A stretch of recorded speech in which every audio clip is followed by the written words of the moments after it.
Hello viewers, তোমরা সবাই কেমন আছো? আশা করছি তোমরা ভালো আছো। তো চলে আসলাম আজকে একটি নতুন রেসিপি নিয়ে। রেসিপি ভালো লাগলে অবশ্যই লাইক কমেন্ট শেয়ার করো আর আমার চ্যানেলটিকে সাবস্ক্রাইব করে আমার পাশে থেকো। তো আজকে রেসিপি হলো ডিম দিয়ে ম্যাগি রেসিপি।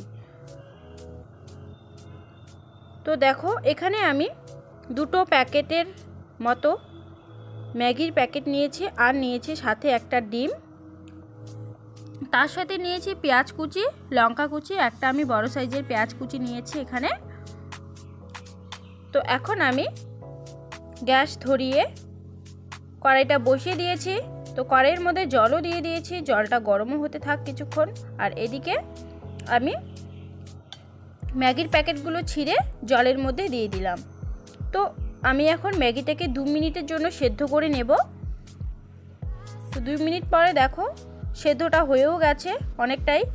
তো এর মধ্যেই আমি বেশিক্ষণ সেদ্ধ না করেই আমি নামিয়ে নেব।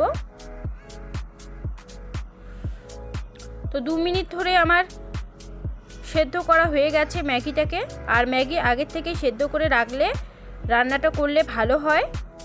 তো আমি এখন ম্যাগিটাকে নামিয়ে ঠান্ডা জল দিয়ে ধুয়ে নেব আরেকটু ভালো করে,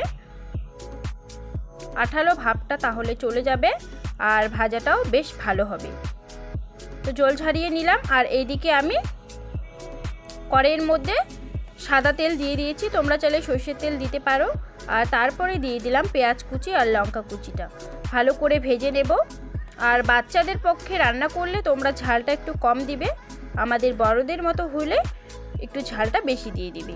তো এর মধ্যে আমি ডিমটাকে ফেটিয়ে দিচ্ছি। এখানে আমি একটা ডিম নিয়েছি, তোমরা চাইলে দুটোও নিতে পারো, তিনটেও নিতে পারো, তোমাদের ইচ্ছা অনুযায়ী। তো আমি দুটো প্যাকেট নিয়েছি তাই আমি দিয়ে দিলাম এখানে একটা ডিম। তো ভালো করে এখন আমি ভেজে নিচ্ছি ডিমটাকে।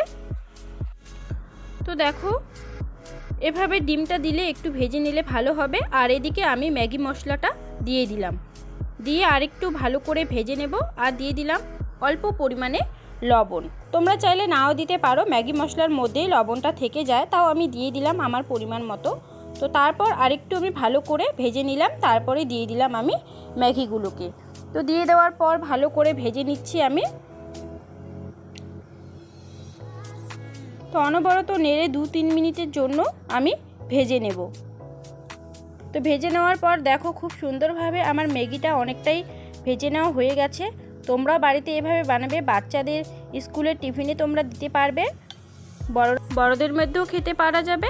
আর এদিকে আমি দিয়ে দিলাম ম্যাগি মশলাটাকে দিয়ে আরেকটু ভালো করে ঘেটে নেব। তো ঘেটে নেওয়ার পর একটু আমি ঝুরঝুরে ভাজা করব। তোমরা চাইলে এখানে জল অ্যাড করতে পারো ঝোলের জন্য। তো আমি এখানে কোনো স্যুপ বানাবো না, তাই আমি ঝোলের জন্য জলও দিচ্ছি না। তো এদিকে আমার ম্যাগিটা হয়েও গেছে, আমি রান্না করে নামিয়েও নিলাম একটা থালার মধ্যে। তো দেখো খুব সুন্দর হয়েছে ঝুরঝুরে ম্যাগি আমার। তো ভিডিওটা ভালো লাগলে অবশ্যই লাইক করবে, কমেন্ট করবে, চ্যানেলটিকে সাবস্ক্রাইব করে রাখবে। আবারও কোনো নতুন ভিডিওতে দেখা হবে। টাটা।